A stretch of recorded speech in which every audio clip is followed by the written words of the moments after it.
show you the view from our room. Actually, update ko lang din kayo. Medyo limited yung movement ko because I have an injury sa foot. Napaka-exciting na activity namin today and it's the Sunset Cruise. You can enjoy wine and cheese and syempre pwede din kayong magdala ng food. Ibabalik na kami doon sa beach proper ng Pico del Oro. So finally, nakapagbakasyon doon kami guys and this is our room! Ang ganda! Ang linis! So we are in Pico Sands Hotel dito sa Pico del Oro and I will show you the view from our room. Hi muna! Hi! So guys, ito yung room namin. Very, very spacious. And meron silang welcome note. Welcome to Pico Sands, Miss Steph. So guys, I will be with my family today and this is the view of our room. So this is lagoon view. Yan, kung makikita nyo. Ayan yung lagoon. The beach is there. And the swimming pool. So yan. Super duper excited for this weekend. Ay, hindi pala siya weekend. But it's holiday kasi ngayon. So wala kaming pasok. And mag-unpack muna kami guys. Kasi excited na kaming mag-ikot dito. By the way guys, ang ganda din pala ng CR nila. Look, it's very clean. Of course, complete. Wala lang siyang bathtub, but ayan, may shower head, hot and cold water, towels, and everything. And, hi! So, actually, update ko lang din kayo. Medyo limited yung movement ko because I have an injury sa foot. And ito yung reason bakit hindi ako makapag-ride masyado the past few weeks. Kasi medyo matagal na to.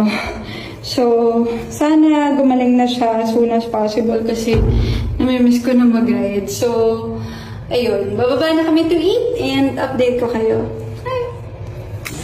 Yung Pico Sands Hotel, meron silang restaurant dyan sa loob, but we choose to dine here outside for alfresco and this is our food. So, meron tayong tomato soup, merong salmon, pork, and some prosciutto. Kain! Change outfit kasi we are going for the Sunset Cruise. So pupunta muna kami sa beach club kasi nandun yung boat. Nandun yung beaches. So sasakay kami ng shuttle papunta doon. So dito sa Pico del Oro, may mga shuttle to go around the place and free siya for all guests.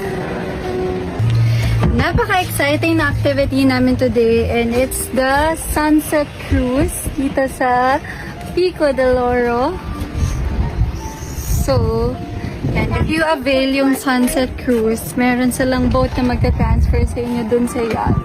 So, yun yung ginagawa namin ngayon. From the small boat, yan yung yacht na sasakyan namin for the Sunset Cruise. It's about 1 hour to 2 hours. Depende sa inyo kung gaano katagal nyo gustong umikot around the coves. Here in the yacht, you can enjoy wine and cheese. And syempre, pwede din kayong magdala ng food. But of course, the best thing about this cruise is the sunset view na sobrang ganda. Sir, ayun po tinatawag naming Mount Pico del Oro. Okay. Bali, kaya po siya tinawag na Mount Pico del Oro. Ang hugis po ng kanyang dalawang mountain para po siya isang tuka ng loro. Oo nga, yun. Yes po. Diyan din po kinuha ang pangalan ni Pico Sands. Yes po. Pico del Oro. Kaya pala. Galing. Dito sa yacht na pinagsistayan namin guys, would you believe na meron siyang 3 rooms and mas malaki pa pala siya underneath. So, yung 3 rooms na yun could fit up to 8 persons. Dahil 1 to 2 hours lang naman yung cruise, hindi nyo na kailangan yung mga beds para matulog dito. But, if you need to shower, meron silang toilet and shower dito. You can also cook, pero sa may-ari na yun ng boat, you don't need to cook kasi you can bring food naman in the yacht. Pero ito yung mga rooms, just to give you an idea kung ano yung itsura niya. And this is the bathroom. Ayan, meron siyang malinis na sink, toilet, and shower head. Plus, ayan, nakakatuwa lang talaga na ang spacious nitong ilalim ng yacht. Ito naman yung master's bedroom. Medyo mas spacious lang siya compared to the other two rooms. And overall, if you have the budget, talagang i-recommend ko tong sunset cruise ni Pico del Oro. So, nag-sunset na. Wala na yung sun. And tapos na yung yacht tour namin. So peaceful. Yan ko lang na-realize na ang sarap pala mag-sunset cruise. Tom Cruise. Sunshine Cruise. Charot. After the cruise, syempre ibabalik na kami dun sa beach proper ng Pico del Oro. And that's it for today's video. So thank you for watching and watch out for the next videos kasi share ko din kung ano yung ginawa namin for day 2.